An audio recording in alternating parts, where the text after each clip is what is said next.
While these words originally come from Part 15 of Social Anarchism and Organization by the FARJ, this edited and abridged version represents our organizational understanding of this text, which has been essential to the development of the Center for Especifismo Studies and the continuation of Militant Kindergarten. We have composed, numbered, and subtitled the following paragraphs by adapting our reading guide without page numbers or ellipses to make for a smoother reading. 1. Two axes of Especifismo. By Especifismo, we refer to a conception of anarchist organization that has two fundamental axes: organization and social work/insertion. These two axes are based on the classical concepts of differentiated actuation of anarchism in the social and political levels, the Bakuninist concept, and specific anarchist organization, Malatestan concept. 2. Especifismo ideology. Synthesis advocates a model of anarchist organization in which are all the anarchists, anarcho-communists, anarcho-syndicalists, anarcho-individualists, etc. So, it presents many of the characteristics that we criticize. We recognize that within synthesist organizations, there are also serious militants committed to social anarchism. So we don't want the criticisms to seem generalized. Although we never question whether these organizations are anarchists, for us they all are, they do not, in most cases, converge with our way of conceiving anarchist organization. There are diverse anarchist organizations that do not come out of the Especifismo current. So, Especifismo implies much more than to advocate anarchist organization. We understand anarchism as an ideology that is a set of ideas, motivations, aspirations, values, a structure or system of concepts that have a direct connection with action, that which we call political practice. Especifismo advocates an anarchism that, as an ideology, seeks to conceive a model of performance that transforms the society of today into libertarian socialism by means of the social revolution. In this case, we seek to differentiate this understanding of anarchism from another purely abstract and theoretical, which only encourages free thinking, without necessarily conceiving a model of social transformation. Anarchism, thought of only from this model of critical observation of life, offers an aesthetic freedom and endless possibilities. However, if so conceived, it does not offer real possibilities of social transformation, since it is not put into practice, into action. It does not have political practice that seeks the final objective. 3. Organization is essential. In a Especifismo model, there is necessarily the differentiation between the political and social levels of activity. So, the specific anarchist organization is an organization of anarchists that group themselves together at the political and ideological level, and that carry out their main activity at the social level, which is broader, aiming to be the ferment of struggle. When we conceive this separation between the social and political level, we do not mean to say that we wish to be in front of the social movements, nor that the political level has any hierarchy or domination in relation to the social level. In anarchism, broadly speaking, this division between the social and political levels is not accepted by all currents, which understand the anarchist organization in a diffuse manner, it being able to be a social movement, an organization, an affinity group, a study group, a community, a cooperative, etc. There are anarchist currents that support anti-organizational or even spontaneous positions and believe that any form of organization is authoritarian or averse to anarchism. Some anarchist individuals that defend these points of view and who are willing to do social work cannot deal with the authoritarian forces, and without the proper organization, end up being laborers and sleeves for authoritarian projects, or they leave frustrated because they cannot obtain space in social movements. These and other attempts to ideologize social movements, in our understanding, weaken both the social movements, which no longer operate around concrete issues like land, housing, employment, etc., as well as anarchism itself, since it does not allow for the deepening of ideological struggles, which occur in the midst of the social movement. It also weakens, since the goal of these anarchists to turn all the militants of the social movements into anarchists is impossible. unless they significantly reduce and weaken the movements. In this way, or even on seeing that it is natural to find people of different ideologies and social movements that will never be anarchists, these anarchists get frustrated and often shy away from struggles. As a consequence, this anarchism is often confined to itself. 4. Class struggle. For us, anarchism was born among the people, and that's where it should be, taking a clear position in favor of the exploited classes that are in permanent conflict in the class struggle. So, when we talk about where to sow the seeds of anarchism, for us it is clear that it has to be within the class struggle, in the spaces in which the contradictions of capitalism are most evident. There are anarchists that do not support this class struggle bias of anarchism, and what is worse, there are those that accuse it of acting, trying to be a savior, or wanting to apologize for the poor.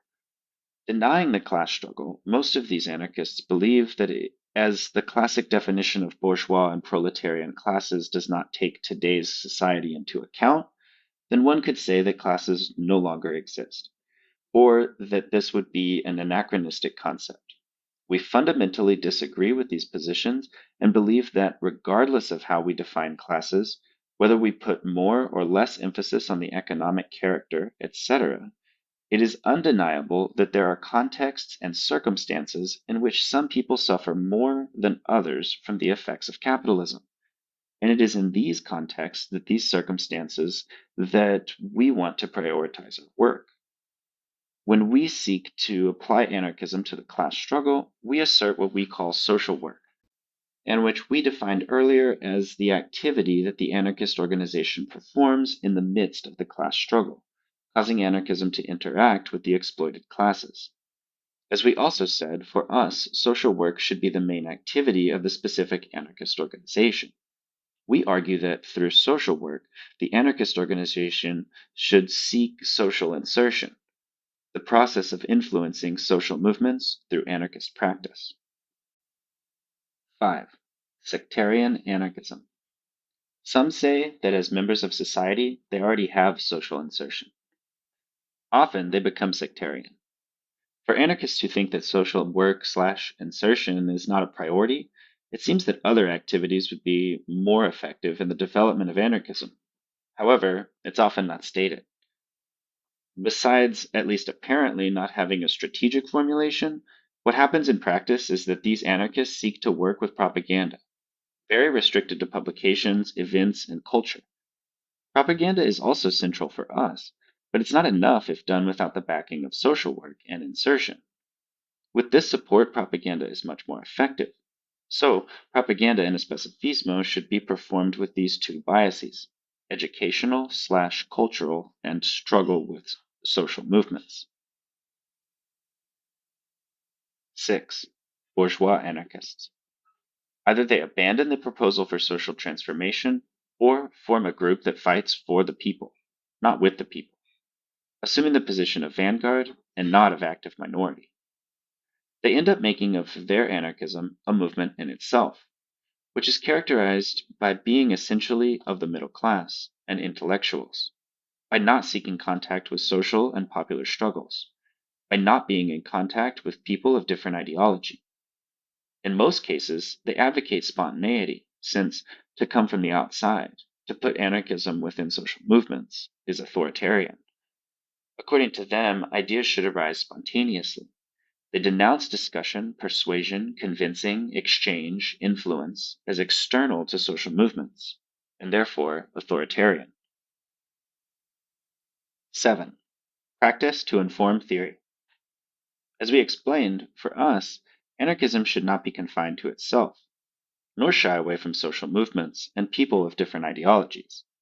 Since we understand that class is not defined by origin, but by the position that you advocate in the struggle, we believe that to support social movements, to assist mobilizations and organizations different to the reality in which you are included, is an ethical obligation for any militant committed to the end of class society.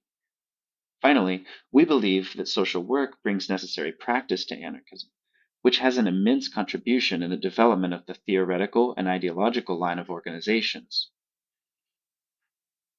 Groups and organizations that do not have social work tend to radicalize a discourse that does not have support in practice. 8. Unity of theory and ideology. For us, there's no way to have an effective practice or even constitute an organization without agreeing on some initial questions. We must extract an ideological and theoretical line to be advocated and developed by the organization. This political line is collectively constructed, and everyone in the organization is obliged to follow it. For anarchists that do not advocate this unity, the anarchist organization could work with different ideological and theoretical lines. Each anarchist or group of anarchists may have their interpretation of anarchism and their own theory.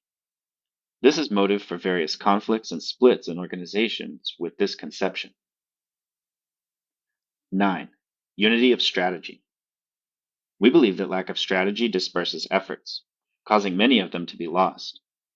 Acting with strategy, as we have seen, implies taking into account a plan of all the practical actions performed by the organization, seeking to verify where you are, where you want to go, and how. How do you conceive an organization in which you seek to reconcile a group that believes it should act as a specific organization in a social movement with a group that thinks that the priority should be social insertion among friends, group therapy, or even the exaltation of the individual, considering work with social movements as authoritarian, or even Marxist, or a progressive form of charity? There are two ways of managing these differences.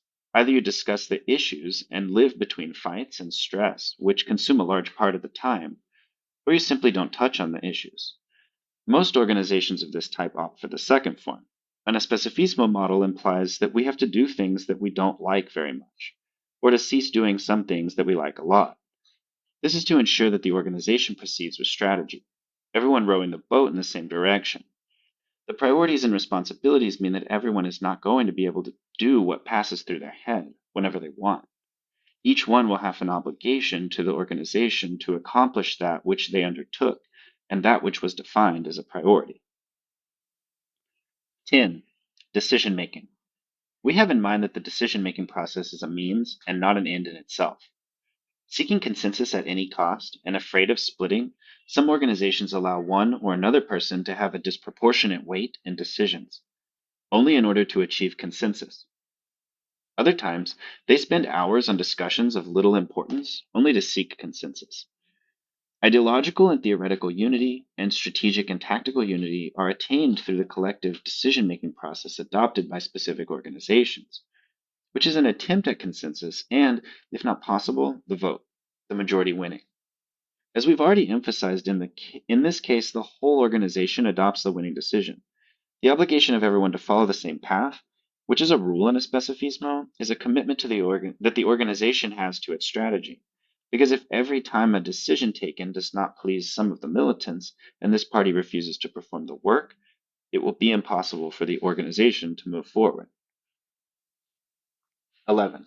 Militant commitment. Lack of commitment, responsibility, and self-discipline constitutes a major problem in many anarchist groups and organizations. As militancy for us is something necessary in the struggle for a free and egalitarian society, we do not believe that it will always be cool. If we had a choice between a more effective model of militancy and another more cool, we would have to opt for effectiveness. In the Especifismo model, there is a high level of this militant commitment. Militant commitment imprints a link between militant and organization, which is a mutual relationship in which the organization is responsible for the militant, as well as the militant being responsible for the organization. To put it another way, in addition to the organization owing satisfaction to the militant owes satisfaction to the organization. Only militants with ideological affinity with the organization are inside the specific anarchist organization. So both at the political level as well as the social level, there are well-defined entrance criteria from the instances of supporter or grouping of tendency to the specific anarchist organization. The more they want to commit themselves, the more inside the organization they will be, and the greater will be their deliberating power. 12. Umbrella organizing. We do not want to be this great umbrella that covers all types of anarchists. These broad indefinitions apparently group more anarchists in the organization. However, we believe that we should not opt for the criterion of quantity, but the quality of militants. Contrary to the Especifismo model, there are other organizations whose only criteria for the entrance of militants is their definition as anarchists, regardless of what conception of anarchism they have. Some people participate a bit in the organization, others are more committed, some assume more responsibilities than others, and all have the same power of deliberation. So, many deliberate on activities that they are not going to perform. That is, they determine what others will do. When an organization allows for someone to deliberate something and not assume responsibilities, or that they assume responsibilities and do not meet them, it allows for an authoritarianism of those who deliberate and put work on the backs of other comrades. 13. Individualism. For individualists, in most cases, to be an anarchist means to be an artist, a bohemian, to promote the sexual freedom of having open relationships or with more than one partner, to wear different clothes, to have a radical haircut, to behave extravagantly, to eat different foods, to define yourself personally, to fulfill yourself personally, to be against revolution, to be against socialism, to have a discourse without rhyme or reason, enjoying the freedom of aesthetics, in short, becoming apolitical. Especifismo means a complete and absolute rejection of anarchist individualism. One type, which was more common in the past, of people that prefer to work alone, but that have in mind the same project as us. In these people, we only have to criticize the fact that being disorganized, they cannot potentialize the results of their work. Another type, more in evidence today, renounces the socialist project. Based on the anarchist critique of the state, they have little critique of capitalism, and no activity in the direction of socially transforming the reality in which we live. Putting themselves in the condition of simple critical observers of society, they construct an anarchism from secondary thinkers and references simply around criticism. They don't have any societal project, much less coherent action that points towards this new society. If we advocate Especifismo, which is a form of anarchist organization, it is because we believe that it is today more suitable for the work we intend to perform. We understand that there are anarchists who do not agree with Especifismo, and we do not think that they are less anarchist because of it. We only demand respect for our choice, such as we respect those who have made other choices. 14. Influences. As we have seen, the term Especifismo was developed by the FAO and only arrived in Brazil in the late 20th century. Especifismo, more than creating a new conception of anarchist organization, sought to group a series of already existing anarchist organizational conceptions, which took shape starting from the 19th century. The Especifismo of the FAO asserts the influence of Bakunin and Malatesta, of the class struggle of anarcho-syndicalism, of expropriator anarchism, all this within a Latin American context. 15. Bakunin. Especifismo's first historic reference is Bakunin, from the organizational conceptions that constituted the activity of the libertarians within the International Workers' Association, IWA, and which gave body to anarchism. Two tendencies developed within the IWA, one centralist and one federalist. The Alliance was an organization of active minority composed of the most secure, most dedicated, most intelligent, and most energetic members. In a word, by the closest. It was formed to act secretly in order to address the issues that one could not publicly address and to act as a catalyst in the labor movement. The Alliance defined the relation between the social and political levels. 16. Malatesta. For Malatesta, the future would not necessarily be determined and could only be modified by will, by a voluntarist intervention in events in order to provide the desired social transformation. Following from the collectivist tradition of the anarchism of Bakunin's time, which advocated in the future society distribution to each according to their work, was born the anarchist communist current, which has since then advocated distribution to each according to their needs. At the political level, Malatesta developed his conception of the specific anarchist organization, which he called the Anarchist Party. This organization should act in the so-called mass movements of the time and influence them as much as possible. And the unions were the preferred terrain chosen for anarchist activity, Today, we believe that the specific anarchist organization should act within the class struggle, in the midst of the social movements, and, with them, reach the social revolution and libertarian socialism. 17. Magon. An important historical experience for Especifismo in our conception was also that of Ricardo Flores Magón. Magonismo was part of the radical phase of the Mexican Liberal Party, PLM. During the Mexican Revolution, the PLM became clandestine and organized more than 40 armed resistance groups throughout Mexico, and also had indigenous members, known for their struggle for community rights and against capitalist property. They were united in an anti-re-electionist front, which gave each group a relative degree of autonomy and independence. 18. Russian Revolution. Another important historic reference to Especifismo is the anarchist participation in the Russian Revolution. In the field, in southern Ukraine, the peasants of Gulaipoli, a village that since the 1905 revolution had had strong anarchist organization, founded the Peasants' Union, which decided to fight for the social revolution independent of the government, seeking self-management of the means of production. Then came a divide between the authoritarian and libertarian revolutionary elements. The former were for seizing the state apparatus and moving towards the dictatorship of the Bolshevik Party, directed by an all-powerful central committee. The latter for libertarian and self-managed communism, in the form of councils of Soviets of workers, peasants, and the people in arms.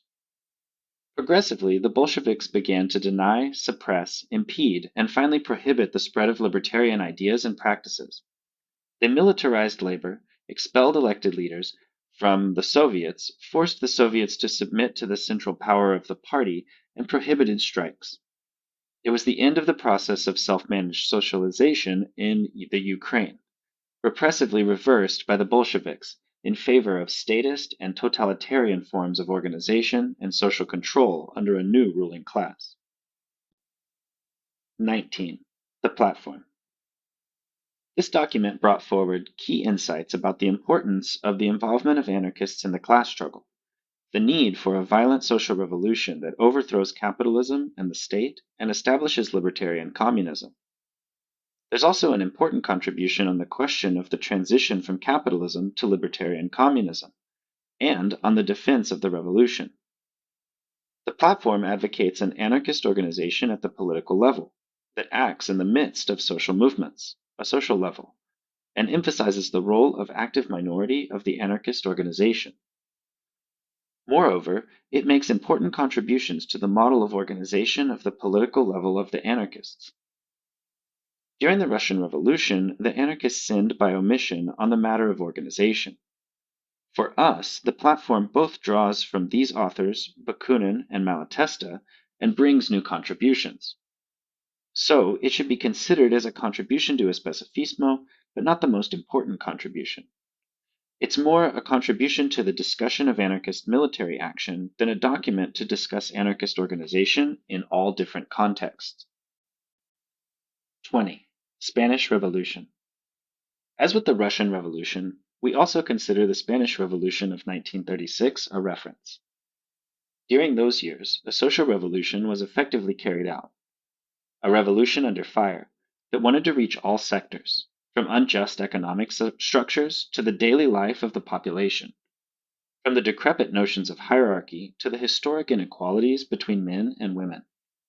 And all this was the work of the anarchists. In the first phase, July 1936 to early 1937, the anarchists are among the most prominent groups. The action of militants in areas such as Catalonia was exemplary. The Republican structures turned into popular organizations in an intense and successful process of collectivization. Factories were occupied and immediate social measures put into practice, such as equal pay between men and women, free medical service, permanent salary in case of sickness, reduced working hours, and increased pay. Metallurgical, timber, industry, transport, food, health, media, and entertainment services, and rural properties were collectivized. In order to combat the fascist forces, they set up militias that advanced on some fronts, especially the column headed by Buenaventura Durruti. In the second phase, 1937 to 1939, The progress of the counter-revolution was devastating.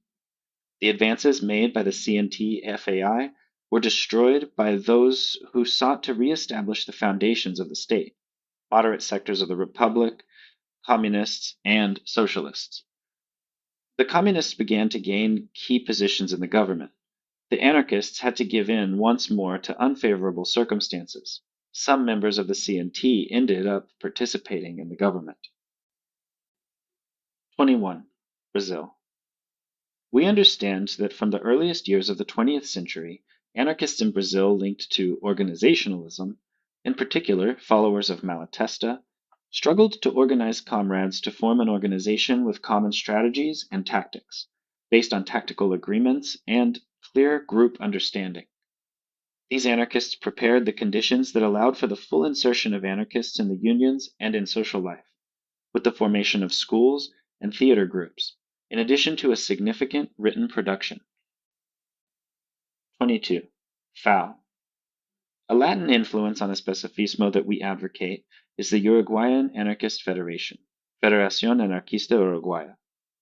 Formed in 1956 of class struggle and anarcho-syndicalist influences of the organizational models of Bakunin and Malatesta, and of the expropriator anarchism from the Prata River region, at the end of the 1960s, parallel to the mass organization, the FAO developed the organization of its armed wing, the People's Revolutionary Organization 33, Organización Popular Revolucionaria 33, which realized a series of sabotage actions, economic expropriations, kidnappings of politicians and/or bosses particularly hated by the people, armed support for strikes and workplace occupations, etc. The FAO rejected focalism as a paradigm of armed struggle, avoiding militarization while possessing social insertion in the population. The FAO rearticulated itself and developed its work on the Especifismo model which we advocate today, with 3 fronts of insertion: union, student, and community. 23. Historical conclusions. This whole set of conceptions and experiences contributes today to our conception of Especifismo. Currently, Especifismo is advocated by various Latin American organizations and developed in practice, even if not by this name, in other parts of the world. In short, our conception of the historical references of Especifismo is not dogmatic. We have broad ideas that start with the ideas of Bakunin and the alliancists in the IWA, go through the conceptions of Malatesta and his practical experiences at the social and political levels, as well as the experiences of Magon and the PLM in the Mexican Revolution. We are also influenced by the experiences of the anarchists in the Russian Revolution, with emphasis on the Makhnovists in the Ukraine and the organizational reflections made by the Russians in exile, as well as the experiences of the anarchists in the Spanish Revolution around the CNT-FAI. In Brazil, we have influences from anarchist organizationalism, highlighting the experiences of the 1918 Anarchist Alliance of Rio de Janeiro and the 1919 Libertarian Communist Party. Finally, the influences of the FAO, both in their struggle against the dictatorship as in their activity in fronts with unions, community, and student movements.